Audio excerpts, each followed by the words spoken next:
গ্রামের কিশোর কিশোরীরা নতুন জামা পরে সেজেগুজে বের হয়েছে গ্রামের রাস্তায়। ঈদের প্রকৃত আনন্দ যে এই বয়সেই উপভোগ করা যায়। টিনের চালায় বৃষ্টির রিমঝিম শব্দে ঘুম ভেঙে গেল। তখনই বুঝতে পারলাম ঈদের দিনটি হয়তো ভালো কাটবে না। তবে সবচেয়ে বেশি চিন্তা হচ্ছিল ঈদের নামাজ ঠিকমতো আদায় করতে পারবো কিনা। কারণ গ্রামের ঈদগাহ মাঠগুলো সাধারণত খোলা আকাশের নিচে হয়। ঘর থেকে বেরিয়ে এসে দেখতে পেলাম বৃষ্টির তীব্রতা তেমন নেই। ঈদের নামাজ শুরু হওয়ার এখনো প্রায় 1 ঘন্টা বাকি। বের হয়ে এদিক ওদিক আর তেমন ঘুরতে পারলাম না। একটু বসে বসে সময় পার করে ঈদের নামাজে যাওয়ার জন্য প্রস্তুতি নিলাম। প্রস্তুতি শেষে বের হয়ে দেখলাম গুড়ি গুড়ি বৃষ্টি উপেক্ষা করে অনেকেই ছাতা মাথা দিয়ে ঈদগাহ মাঠের দিকে যাচ্ছে। আমিও একটি ছাতা নিয়ে বেরিয়ে পড়লাম ঈদগাহ মাঠের উদ্দেশ্যে। তবে রাত্রে বৃষ্টি হয়ে একটা জিনিস ভালো হয়েছে, প্রকৃতি ফিরে পেয়েছে তার সজীবতা। গত কয়েকদিন ধুলোবালিতে এই সবুজ গাছপালাগুলো ঢেকে গিয়েছিল। বৃষ্টির কারণে তারা আরও সবুজ এবং সতেজ হয়ে উঠেছে। হেঁটে চলার মেঠো পথ দিয়ে গুড়ি গুড়ি বৃষ্টির মাঝে ছাতা মাথায় দিয়েই ঈদগাহ মাঠের দিকে যাচ্ছি। গ্রামীণ রাস্তাগুলো সাধারণত এই রকমই হয়। বাঁশঝাড় পেরিয়ে দেখতে পেলাম ঈদগাহ মাঠ। তেমন জনসমাগম নেই। বৃষ্টির কারণে সবাই বের হতে একটু দেরিই করছে। তারপরেও কিছু লোক এসেছে। এখানে চলছে তাদের বসবার প্রস্তুতি। মাঠের সামনে সাহায্য প্রার্থী একজন বৃদ্ধ মহিলাকে সামর্থ্য অনুযায়ী সাহায্য করে মাঠের দিকে এগিয়ে এলাম। সকাল 9টা থেকে অনুষ্ঠিত হবে।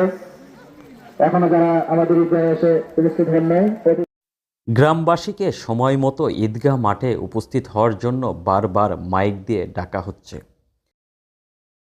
গুড়ি গুড়ি বৃষ্টির মাঝেই নামাজ শেষ করে বাড়িতে এসে বারান্দায় বসে দেখতে লাগলাম গ্রামের ঈদ আনন্দ।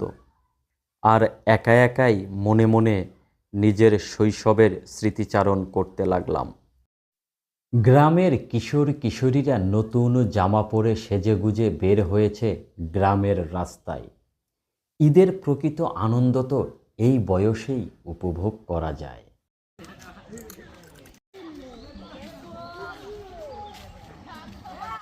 বারান্দায় বসে বিভিন্ন ধরনের পাখির ডাক শুনতে পেয়ে একটু বাইরে বের হলাম।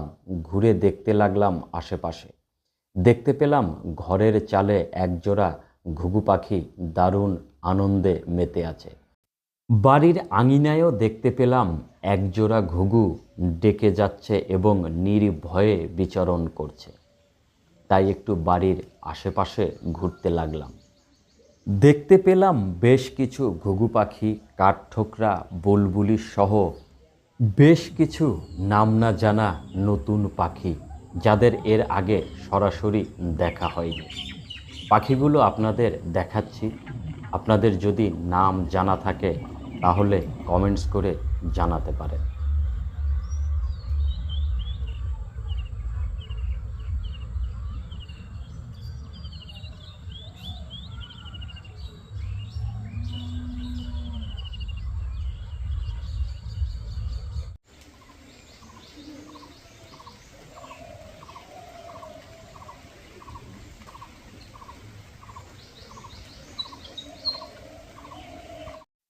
বাড়ির বারান্দার সামনে মৃত কাজুবাদাম গাছটিতে গর্ত করে বাসা বেঁধেছে একজোড়া কাঠঠোকরা পাখি।